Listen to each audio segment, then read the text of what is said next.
What up, though? What up, though, everybody? Welcome to another edition of Chopping It Up with UncleChon, the podcast. I am your host, Uncle Sean. It is a pleasure to be here again. First thing I want to do is kick a black fact for you. In the year of 1894, foundational black American Frederick J. Loudon invented the keychain.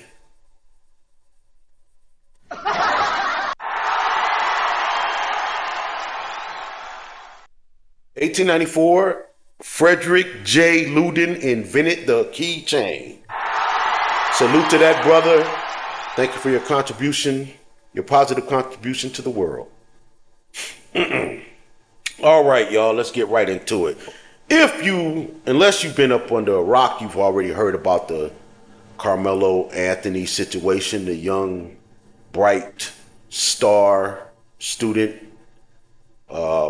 who was forced to defend himself against a group of white thugs who were bigger than him and known for bullying. And he unalived one of the twin bully brothers, and he was found guilty by an all-white jury. No surprise. We already know how it goes. Once you see that, you already know fix is in. Then it comes out, actually before the verdict even came out, that the prosecutor and his lawyer, his buddy, and possibly the judge also, and they made sure that there was no black people on that jury. And of course, they're going to try to say, oh, there were some people of color, but we know if they ain't black, they ain't us, and they white. They go for white, point blank. Okay. Well, hopefully this young man wins during appeal. I've heard that his legal counsel was insufficient. I think there's a name for that legally when you don't have proper representation.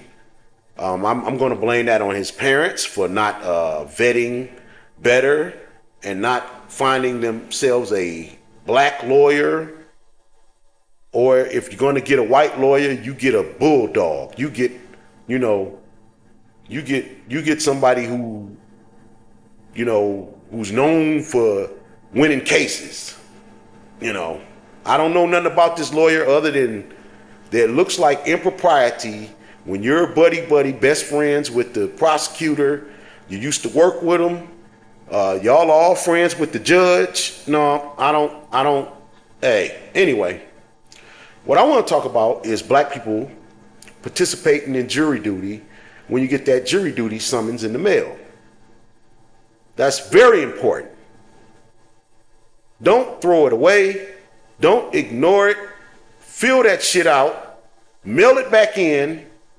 And if you're called or get the notice to go to jury duty, take your ass to jury duty, and you're going to have to make some sacrifices. I've done it. I've sat on 2 juries. Now, I haven't been called in over 10 years. Don't know why. I have no control over that. But when I get that jury summons in the mail, I fill it out. I mail it back in. They ask to call a number to see if you are due to come. I call the number when I'm supposed to do it. And if I have to go, I go. And is it a sacrifice? Yes. I think I've had to pay for parking and, missed day of work. Had to go down there and sit and be bored. You can't take your phone in the courthouse, so you're just sitting there unless you got a book or a magazine or something. If you think to bring that, you're sitting in there with a bunch of other folks that don't want to be there, a lot of them. The last time I went, now I live in Wayne County, Michigan. which includes the city of Detroit. And I go down there, and there's about 120 people in there, and there's probably about 4 black people.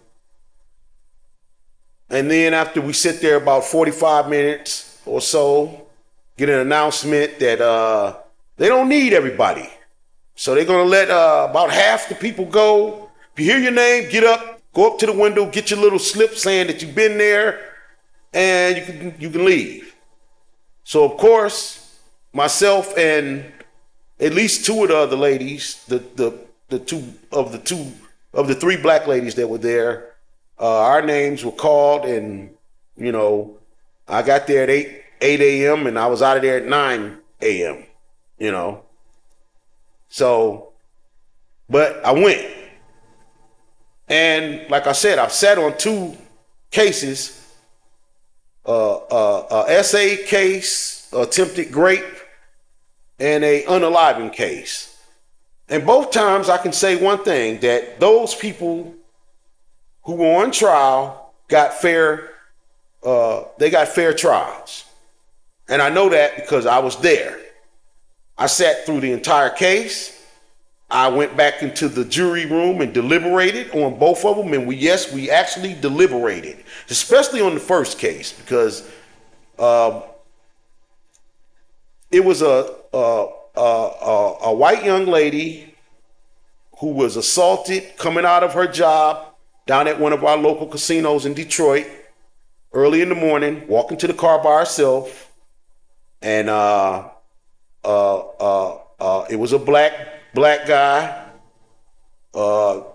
jumped her. And the problem with it is that he didn't actually SA her, thank goodness. I wouldn't wish that on nobody. He didn't grape her.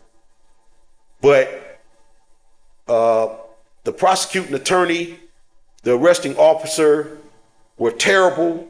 And this guy got a great court-appointed attorney, this fat white lady.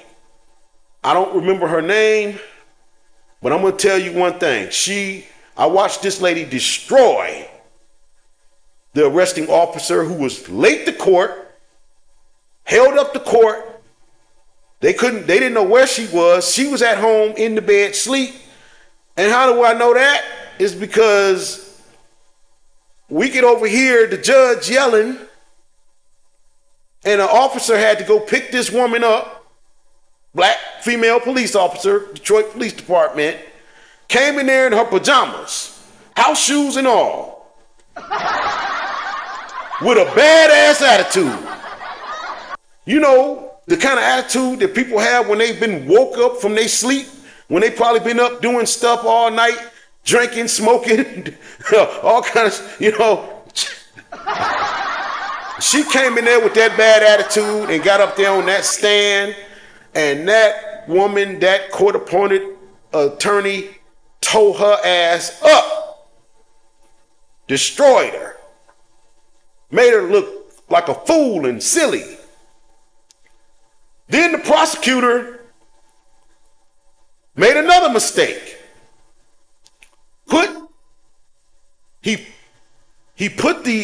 It was actually a female prosecutor this time. She put the woman, the plaintiff, on the stand. And this woman got destroyed.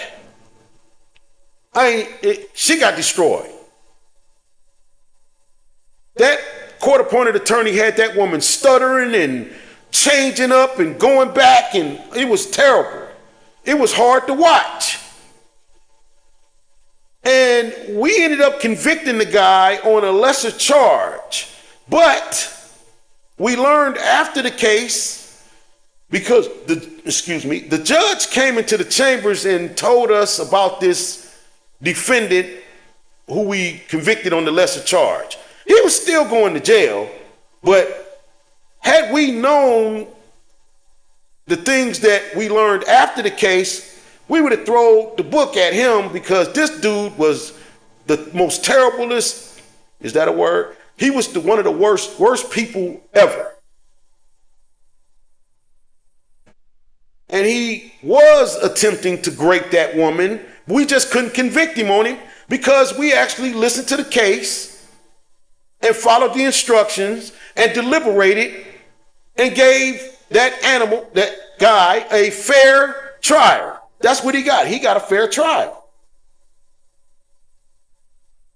Because the things that we weren't privy to were things that was agreed that wasn't going to be able to come up in the trial. The second case I sat on was an unaliving case, and it was an open and shut case. You know, 3 guys go to do a robbery. One guy shoots the other 2 guys. He was going to go. They never made it to the robbery. They got into an argument, and he shoots both guys. One of them survives. And who shot your friend? Him. Who shot you? Him. Well, you know, pretty much case closed. True.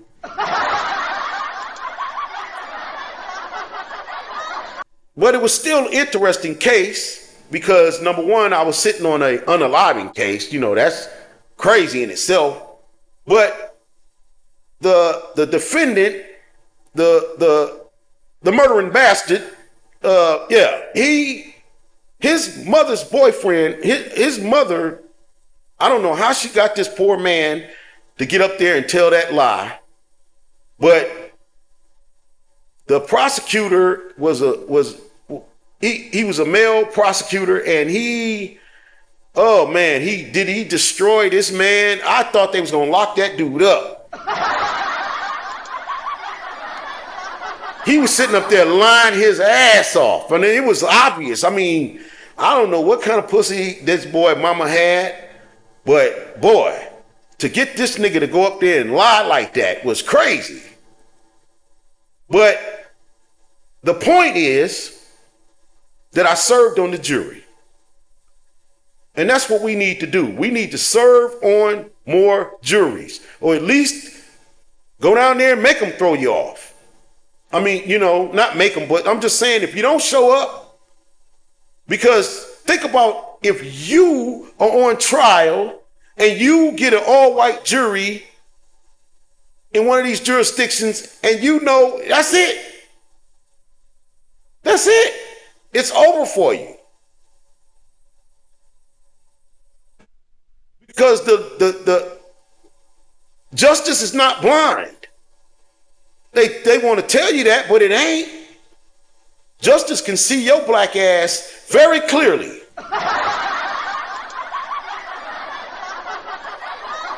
Listen, there's 2 justice systems.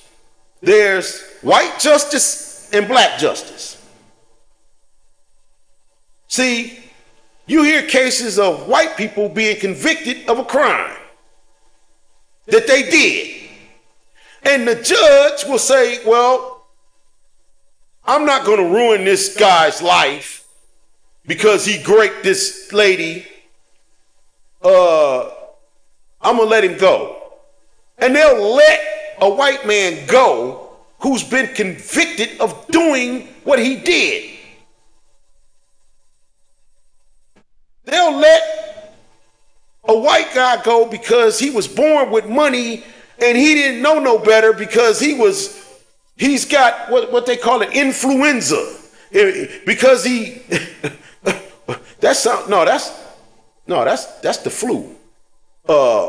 Anyway, they came up with a new term for people, rich white folks, when they commit crimes that they don't know no better than because they rich white folks. Only in America. Lord have mercy. Only in America. If there's a chance that a white dude who's accused of committing a crime against a black dude, and it happens to be in a jurisdiction where there could be some black jurors, they will move that motherfucking trial across the state to make sure that he gets an all-white jury, a very sympathetic all-white jury at that. They stack the deck and then want you to believe every time somebody of your race or your family or somebody that you know or whatever, when they're convicted, where they were convicted, yeah, they black. It's easy to get convicted when you're black. All you got to do is be somewhere where you are not going to get a jury of your peers.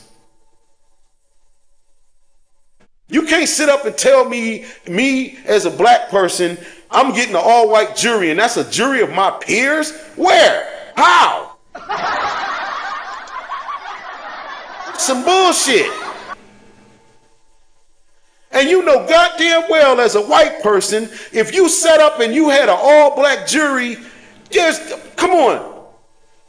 They would stop the trial and the local legislator would go in and make a new law to A, lock up the prosecutor who allowed for an all-black jury, and B, make it where there's no, you can't do that when there's a white person on trial.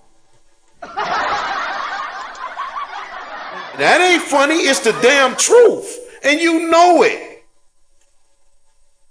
Listen, I remember when that dude with the two prosthetic legs that ran in the Olympics, when he when he unalived his fiance or wife or whatever the hell it was in South Africa, he still didn't get an all-black jury. How the hell does that happen? How the hell you gonna be in Africa and don't get an all-black jury? You white folks, man, come on. And I have white folks that'll argue me down.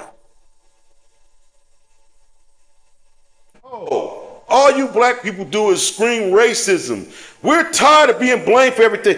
You do everything. You do everything bad. All around the world. Name one place you went where you got along with the people that was already there. I'm waiting.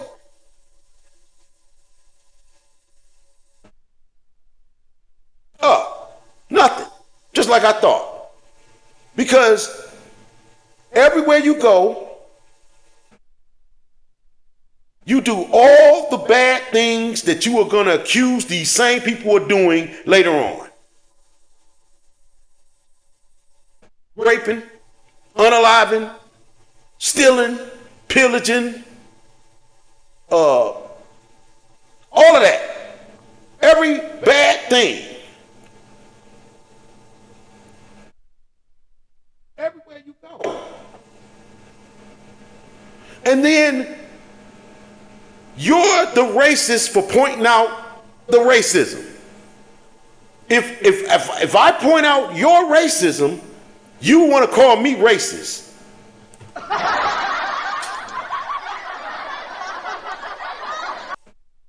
You're racist for saying I'm racist, even though I'm being racist, nigger.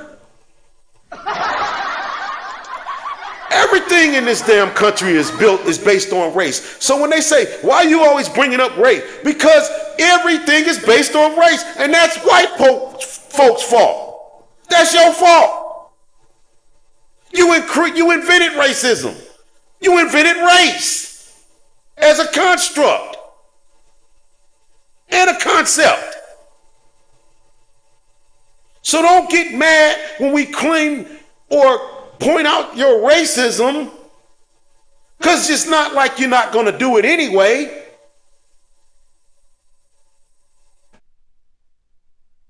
Now, this Carmelo Anthony case, now you think about Texas.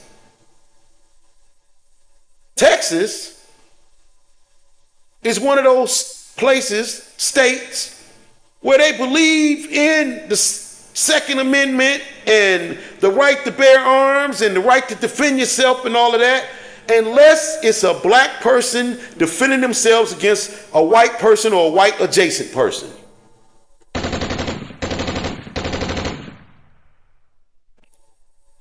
They want to send a message that you, as a black person, You don't have the right to defend yourself against white person. You're supposed to let them beat the hell out of you or unalive you.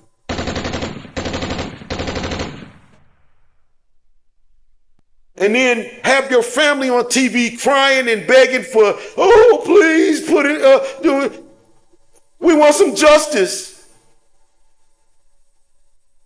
And this is how they want it in this country. They want to be able to, when they say make America great, that's when a lot of these white folks feel like America was great. When they could handle you as a black person and you couldn't do nothing. When they walk down the street, they want you to walk into the street. When they don't want you to be able to look them in the eye. They don't want you to be able to laugh in public. They want you to stick your head in a barrel to laugh. They don't like to hear you having a good time. This is all true. Black people, we don't bother white people. Do we, white people? We don't bother. What bothers you is us living our lives and enjoying ourselves in any kind of way. That's what bothers you. You've done everything in your power to try to make it as uncomfortable and unwelcoming and unhappy for black people, and yet still we rise, still we enjoy ourselves. We manage to enjoy ourselves anyway, in spite of everything that you do to stop that. But see, we've been amongst you here, so we know you. There's nothing you can do anymore that we haven't seen. We've seen it all. We've heard it all. And we understand who we are. And we also understand you can't really whoop us. You know, you can't outthink us. You can't out-whoop us. All you can do is look and copy. All you can do is spend millions and billions and trillions of dollars to make sure that you always have a leg up on us. Because equality to white folks is racism. It's reverse racism for me to have the same opportunity that you have.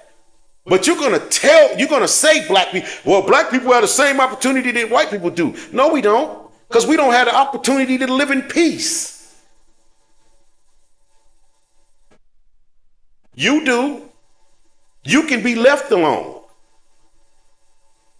You have the right to defend yourself without being, that young man, Carmelo Anthony, shouldn't even been prosecuted.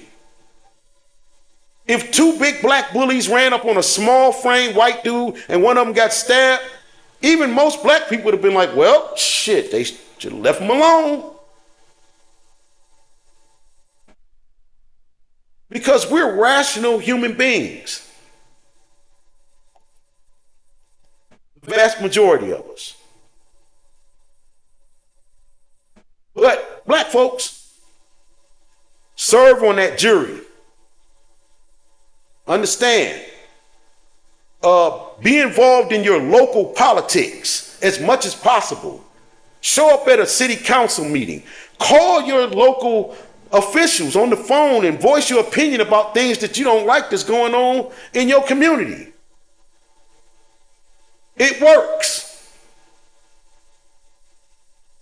I've spoken to several of my representatives. Or if I haven't spoken directly to them, I've corresponded back and forth with them through email.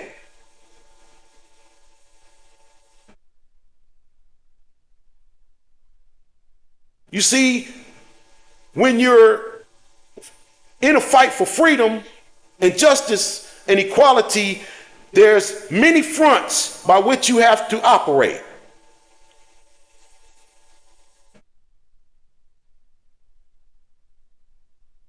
But my major point for this is please fill out that jury form. Please send it in. Please respond and go down there and sit on that jury. Don't try to get out of it. Do that much. This has been another episode of Chopping It Up with UncleChon, the podcast. And this show was funded, written, produced, directed, performed, conceptualized by me. And I'm UncleChon. Fuck peace.